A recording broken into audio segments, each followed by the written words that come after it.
This is 3 News Daily. Hello, everyone. Welcome back to 3 News Daily on this Tuesday, May 2nd. I'm Stephanie Haney here with the stories that matter most around Northeast Ohio.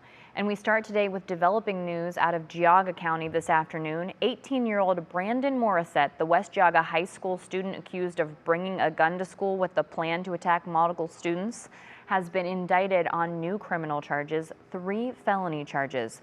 Those charges are attempted aggravated murder, illegal possession of a deadly weapon, and inducing panic.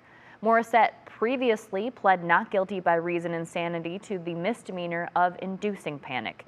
He's been held in the Geauga County Safety Center without bond since he was taken into custody last month. And now we move to more developing news in Kent. This morning, a fire broke out at University Inn on South Water Street. We had a crew on the scene getting information there. Our Kiara Cotton was there, and she tells us residents were evacuated right away, and 2 people were taken to a nearby hospital for evaluation after that fire broke out. Officials tell me that fire began on the 7th floor, and when they arrived, heavy smoke could be seen coming from the top of the building. You're seeing video now from social media of the blaze. Officials say once they arrived on scene, they were able to extinguish the fire in less than 10 minutes. Now, while damage was only caused to the hotel where the fire originated, I spoke with Lieutenant Jeffrey Tyler, who told me resources were made available to those in need. The tenants that were temporarily evacuated today went down to Trinity Lutheran Church, just right down the road to the gymnasium. But we were able to find that the only unit that was involved, the fire unit, was the only one damaged, and everybody was able to get back into their apartment. Now, investigation into the official cause for this fire remains ongoing, and we still don't have word yet on the condition of those 2 people that were taken for evaluation. But again, this is a developing story, and we'll continue to keep you updated as we learn more. Reporting in Kent, Kiara Cotton, 3 News. Thank you very much for those details, Kiara. We appreciate you being down there, staying at a safe distance from where the fire happened. And of course, we'll continue to bring you more information, especially as we learn the conditions of those people taken to the hospital. Now we move now to a heartbreaking update out of Ukraine. A 26-year-old Cleveland man fighting against the Russian invasion has died. According to the Kyiv Post, on April 19th, Cooper Andrews was killed in action along with other volunteers in Ukraine. He was trying to help evacuate people from Bakhmut when he was killed. Before his trip to Ukraine, Andrews served in the United States Marine Corps. We're thinking of his loved ones today. Now, yesterday, 3 of the 6 people charged in the murder and torture of Alishah Pointer were back in court, with their attorneys pushing to drop those charges. The hearing this time around focused on a communication error when court staff sent a procedural miscommunication to just prosecutors. Now, that led to the court granting a mistrial when things first got started back in March, and the judge recused himself from the case. The hearing now picks back up this afternoon. The defense is arguing the case should be tossed on grounds of double jeopardy.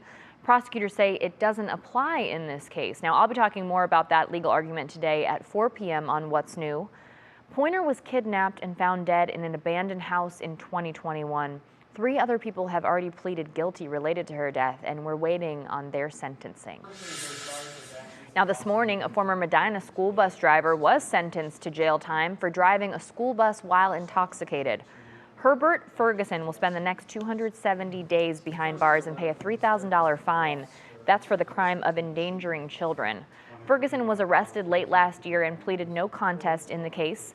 The judge also ordered him to be placed on probation with a suspended license for 5 years. We live streamed the sentencing this morning. We have that up on WKYC.com if you'd like to check that out. And we're now just 4 days away from marking 10 years since the miracle in Cleveland.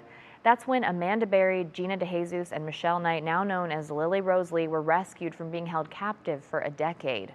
It's a story that rocked our city, and to this day, it is still hard to believe that after all the years spent searching for these ladies, they were found so close to home. We have a ton of coverage on this case up on WKYC.com. That includes Laura Queso's recent interview with Lily Rose about her new animal rescue charity. Just incredible work these women are doing in our communities. We're so thankful for them. Now, it is primary election day here in Ohio, and the polls are open until 7:30 tonight. When you go out to vote, make sure you bring a photo ID with you, like a driver's license or a passport. That's because Ohio's new voter ID law is now in effect. And there are lots of issues and races on the ballots across Northeast Ohio. That also includes school levies. For a list of big races and other information like where to find your polling place, you can go to WKYC.com and check out our voters guide. One big race to keep an eye on tonight is the Akron mayoral race. 7 candidates are running for the Democratic nomination, and whoever wins today will be on the ballot in November, maybe the only person on the ballot in November, hoping to become Akron's next mayor. It's expected to be a close race today. The latest poll shows a 3-way race in a statistical tie, with City Council member Shamus Malik with the slight edge, followed by Deputy Mayor Marco Somerville and City Council member Tara Mosley. Let's take a closer look at those candidates. Somerville, who is 70 years old, is endorsed by the political establishment. That includes Mayor Horrigan, while 32-year-old Malik is endorsed by the Akron Beacon-Journal and the Cleveland Plain Dealer, who noted that the Harvard law-trained council member helped to write Issue 10. That's the police reform issue passed by voters last year. And 52-year-old Mosley has been a city council member for 9 years. She hopes to become Akron's first female mayor. Here's what an expert from the Bliss Institute says about this race.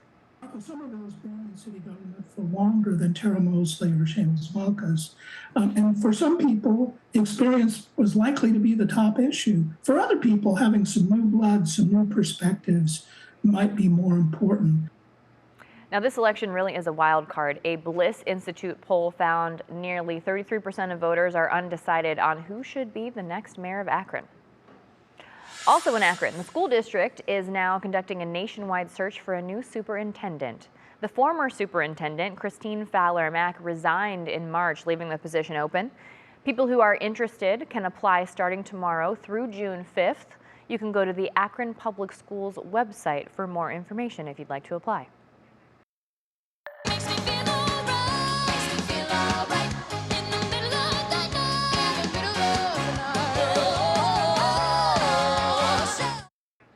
You know those voices, that's Sorelle, and Sorelle has done it again. The Singing Sisters trio, all from Northeast Ohio, have pushed ahead to the semifinals on The Voice.